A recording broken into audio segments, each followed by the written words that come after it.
everyone. Welcome back to the Fearless and Fabulous podcast. I am your host and creator, Melanie Robinson, the reigning Miss Voluptuous Gulf Coast. And this is a space to inspire and empower women to thrive no matter their age or their size. Today, I'm really excited to have a very good friend of mine who I have met through my life as a military spouse. And I'm going to let her do most of her introduction, but she wants to be referred to as Gidget, and there's a very special reason why for that. Not only is she a military spouse, but she is a burlesque entertainer. And I know so many of you are going to be really interested in hearing about her story. So welcome, Gidget. Tell us a bit about yourself. Hello. Hi, I'm Gidget A Go Go. I am a burlesque dancer that's currently in the greater Sacramento area. I recently moved here from Philadelphia, where I started my burlesque journey. I adore the entire scene, everything about it. If you hear sudden background noises, we do have my office manager today, who is currently refusing to get up. So sorry if you hear some noises. I have met Melanie. Oh my God, it must have been in 2013. Yeah, it's over 10 years. Can you believe that? Time has lost all meaning. I truly believe that Carrie Fisher was like holding together the fabric of reality. And when she died, like we all just went elsewhere. It would make sense to me because Mhm. it does feel like it was a blink of an eye that you Yeah. and I met. And she and I met when we were both in Germany with our husbands who are both active duty Air Force. And we Hmm. really connected over our love of theater. So that's Yes. how you kind of got on your journey as a performer. Can you tell us a Yes, bit we met. about your background in Mhm. performing, what it means to you? Sure. I have been performing for a very long time, and I went to a performing arts high school, wanted to pursue a career of stage acting. Unfortunately, I was kicked in the teeth with an autoimmune disorder in college, and I changed majors to writing because, I thought I'll make money with that. I right. I But after meeting my husband and doing the crazy thing of marrying somebody in the military, insanity, I when we moved to Germany, I thought I need to find a way to continue having my own identity. You Mhm. know very well it is too easy to lose your identity, and it's almost expected and preferred for spouses to lose their own identity outside of being a military spouse. Yeah. Um, and I don't jive with that. And that's another thing that I know you and I connected on, I Right. being child free military spouses, which is like being an alien to a lot of military families. What do you mean you don't have kids? I was like, yeah, that's an option. um, and when we met, with probably some of the most toxic people in the universe, I we still found this beautiful love of performing and what theater really means, um, aside from people's egos and drama. It's so funny to me, and it's also a reason that I love the burlesque world so much. You can be as dramatic as you want on stage, and it feels to me that the more dramatic you are on stage, the less dramatic you are off stage. because Interesting. because the community theaters of people who are there to talk about each other and put others down to lift themselves up, they never end up being involved in productions or art forms that people want to be a part of. Mhm. And especially in certain burlesque circles and in certain theater circles, it's celebratory. And you can tell. You can tell when anybody on that stage and everybody on that stage is thrilled to be there. Yeah. They are excited. They are excited for everybody else. Those are the shows I want to be a part of. And I found that in burlesque. I know not every scene is the same. A fantastic and odd thing about burlesque is that it's very regional. Anybody listening, anyone watching, please go support your local burlesque acts. Yeah, support um, local arts, period. local arts, it's so much more than New York and LA. Um, if you only want a certain kind, sure, go there. But I just did a burlesque show that was all musical theater themed. And Mm. everyone did songs from musicals, and not every kind of troupe does that. I There is a fantastic troupe out here called the Darling Clementines, and they are focused on only celebrating queer and body positive burlesque. Oh, And that's it is fantastic. the most spectacular show. Like every time I go, I'm blown away. You see every body shape and size. They celebrate queer love, poly love, people of color, drag kings, drag queens, everyone. And that has done more to heal me than any other aspect of performance because, and I'm sure you've had to deal with this too, inside every performer is this inner perfectionist Mhm. that says, "Oh, you could have done that better." Oh, absolutely. Yeah, we are our own worst critics. Oh, it is bad. Uh, with the last burlesque show, I did the insane idea of singing while I was doing my act. And me being the crazy person I am, I decided to sing Don't Rain on My Parade Yes. because I freaking love that song, and I wanted to do the foot actually, that's one of the dresses that I unveiled in.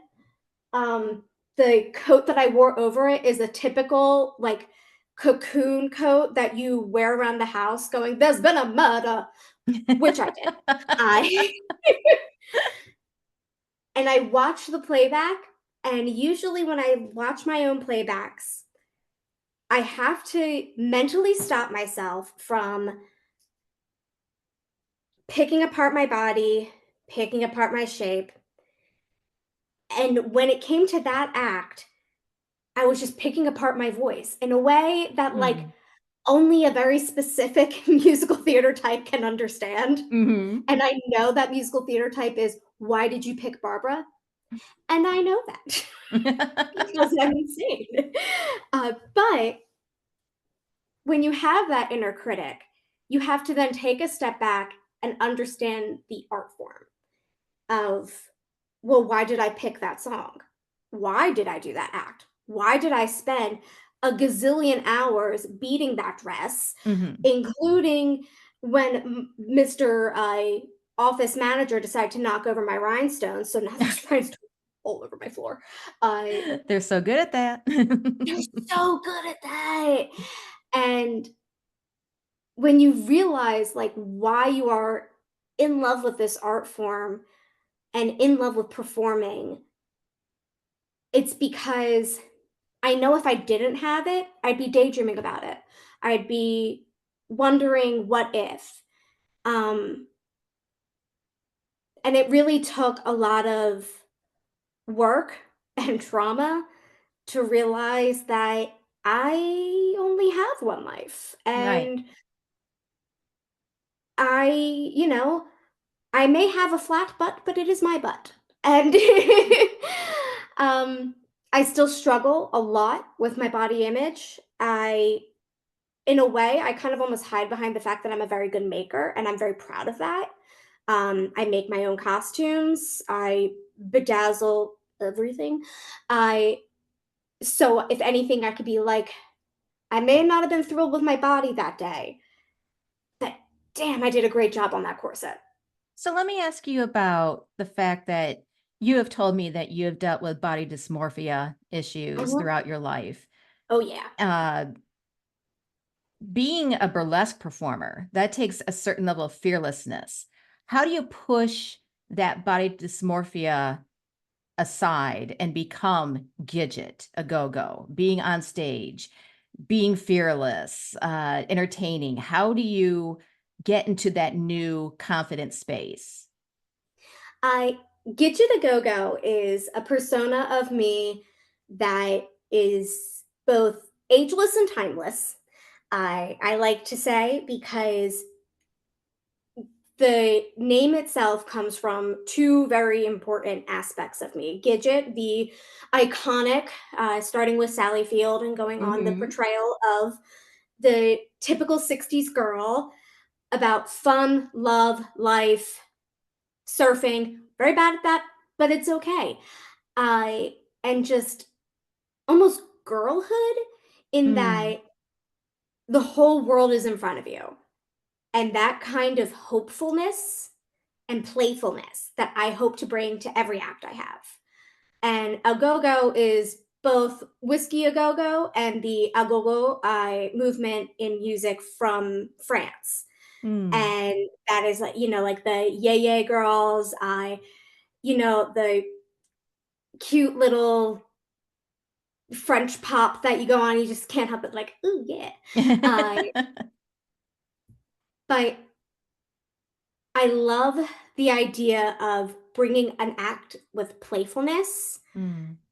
and focusing on that. I have several, like, playlists that I listen to really get into that mindset.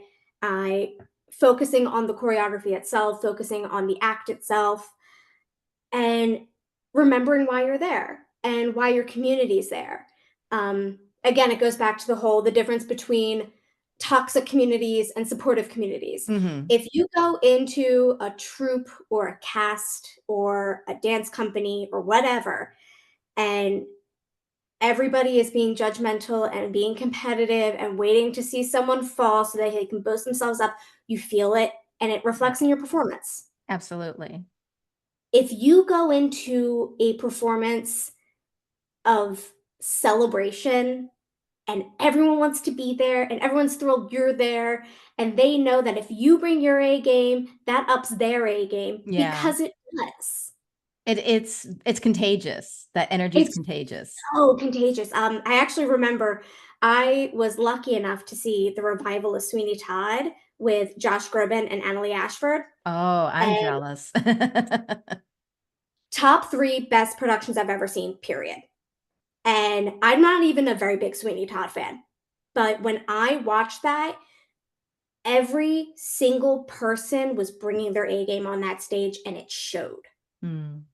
And that's why I enjoy more performances that don't have, like, the big headliners, and that's why they're there, or the stunt casting of some Hollywood type or musician where they're just like, "Oh, no, look who's here," and it's like, well, that's just them playing themselves. And I was worried I was gonna get that, but no, like, they embodied those roles. The chorus was so involved and so sharp and so on point, and you could tell that everyone was so supportive of everybody else. I say about a musical about murder, and I it it was infectious and it was inspiring. Mm. And I love seeing shows, especially in burlesque, when you see somebody who, oh man, what would be a good there is an incredible burlesque dancer, and in the Philadelphia region, if you have a chance to take her twerk less class, first off, you will work muscles you did not know you had. Oh, I'm sure. But yeah, her name is the Queen of Hearts. For a while, she was known as Queen Nzinga, and I know I'm saying that wrong. So sorry if you're listening to this. Um, but when she comes on that stage, she is a beautiful Black woman. She's bigger. She was in a documentary about being like a fatter performer, Mhm. and her confidence when she comes onto a stage, you know why she's called queen, Mm. because you're just in awe of the way she moves. You can Not tell when even someone is completely comfortable in their skin. You can feel that energy. You can see it in the way they move. oh, yeah. It's that intangible thing. You just Mhm. know it. So let me ask you this. What was the difference for you when you first started burlesque versus playing a character in a show? Is there a difference for you? Yes and no. Um, the what's a good way to put it? The air of playfulness and improvisation is a bit more free in burlesque than I think in a show because most acts are singular. So if I have a piece of music and while I'm performing, I'm like, instead of doing this move, I'm going to do this instead. And there is something quite freeing with that, but there's also a lot of anxiety that comes along with it. Hmm. Um, Whereas in a show, you have the feeling, at least I do, of these people are relying on me, so I can't mess up. Hmm. You have to give their cue for their Yeah. lines. You have to be at your mark, and so on and so forth. Mhm. Everything is directed. Yeah, I actually remember watching this TED Talk from Adam Driver, of all people, how he founded this charity organization about funding arts in military. And he said how like the similarities between being in a show and being in the military, where it's like you all work together to a common goal, and if everyone's doing their job, it works well, and you're happy to be there, and you feel like you're doing something well. Versus if you don't have strong leadership or not everyone is working together, you're like, why am I here? Mm, And that makes sense. yeah, because when he started that sentence, I was like, please tell, because as someone who knows many people in both the military and theater, oh, I don't know what would be funnier. Having some guys from Chris's squadron, do a production of Music Man, or have, the chorus cast of Legally Blonde suddenly join the military. I don't know what would be funnier, but I do want to see it. I would be very intrigued for sure. Yeah. Well, But I do, I like yeah. how he put that together, because that's really true that Mhm, your production team, the actors, everyone has to work in concert with one another in order for it to be successful. And it's the same thing with a military mission. If someone mhm, isn't doing the certain little thing to make the plane go, or to put in the encoding for whatever it is, and the whole mission kind of falls apart. Uh, mhm. so I get that. I think that's a really interesting correlation he made. But Yeah.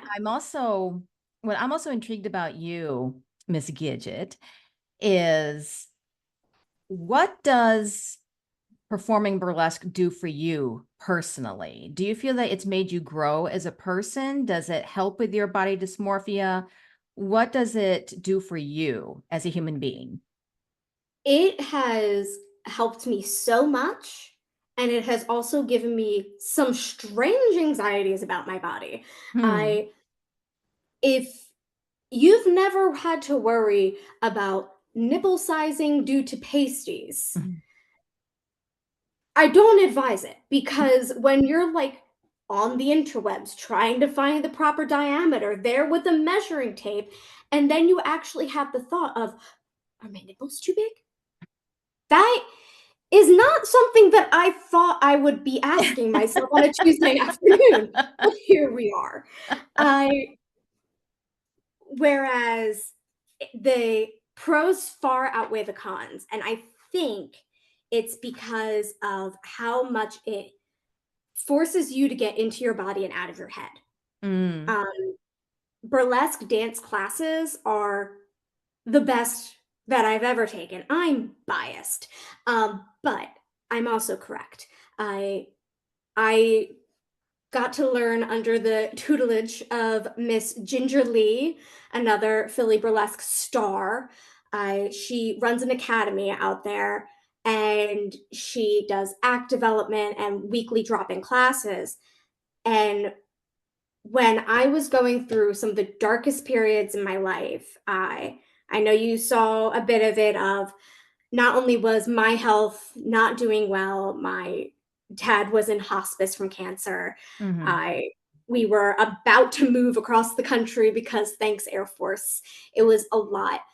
And those anxieties plague you so much that getting into that studio and forcing yourself to make your body listen to music, not just your head, because I do think that there is a difference.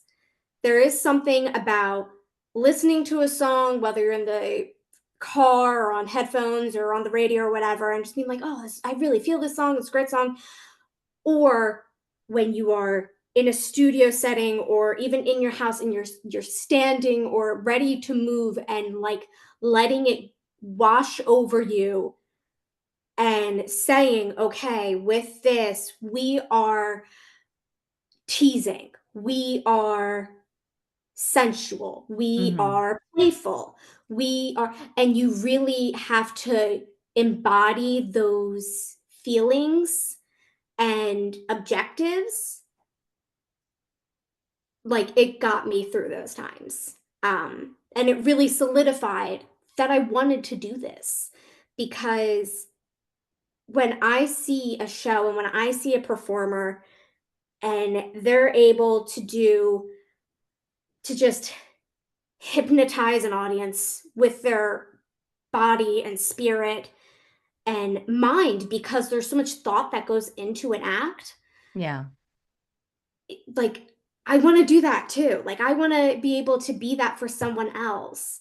Um, I would love to be somebody that sees my act and goes, "Wow, she is, short and curvy and bouncy, and yeah, she is technically a grown up, but she has so much playfulness in her sensuality because sex can be playful Yeah. and sensuality can be playful. It can be happy. It can be silly. And to be able to portray that, I think is something that is really special. I think so too. I think being able just to show up as our various sides of ourselves, because we're not all just one thing. We have different facets to ourselves. Mhm. And you being able to dig into this side of yourself and show it to an audience, and it gives something back to yourself at the same time, I think is absolutely beautiful. Uh, we have just a couple minutes left, unfortunately, because time flies so fast. But Yes. let me end with this, because I always ask my Mhm. guests this. What is the thing that makes you feel the most fabulous? Ooh. Part of me wants to say when my hair behaves. Um, That's fair. That's fair. yeah. Um, Good music. Mm, I have really leaned on music, and I have found that in both my career and personal life, when you have either a goal to achieve or you're in a mood or just you have to let feelings out, mm, there is something about and like I know this was studied by people way smarter than me of how music does bridge the gap of the hemispheres of your brain, and yeah, it I've heard like of that. yeah, and it's just like it's so powerful. And whether it's live, recorded, part of an act, part of a musical, the overture of a play, wherever, there is something so profound that lets me calm my own worries about myself because Mm, I can go on forever about the ways that my body dysmorphia has had me pick myself apart in the mirror. The dark times when I had a very bad mental health flare and I tried to shave down my own chin, which is it's something that also makes me very protective of like body dysmorphia. I saw a lot of discourse around they're like, "Oh, body dysmorphia is just fat phobia." And I'm like, mm. it's not being able to recognize yourself. And I'm still trying to recognize myself. And I think that's why I created Gidget, because she embodies the hopefulness of what I want to show the world. I love that. That's beautiful. I think you are incredible. I thank you so much for sharing your story and why you do what you do. Of course, I will link any social media, but where's a place where they can find Gidget A Go Go if they want to follow along with your story? Oh, well, you can find me on the Instagrams, Gidget A Go Instagram. Go. Yeah, it Gidget A Go Go, all one word. You're going to see a lot of pink and purple. Just go with No, it. hey, it's a thing over here too. Yeah. And you don't even realize it until you like look over your grid and you're like, "Oh, I'm sensing a theme. I need to find different colors." Cool. Well, please, everyone, please follow her. She is truly inspirational. And I'm not just saying that because she is a good friend of mine, but she has such a lovely spirit. And I really applaud what you're doing. I think we need to see a lot more different types of people in these spaces being authentically who they are, even if they are a side of themselves, they are showing up. And Mhm. thank you so much. You're Thank you all welcome. for watching the Fearless and Fabulous podcast. Please come back, like, subscribe, share the episode with a friend, and we'll see you again next time.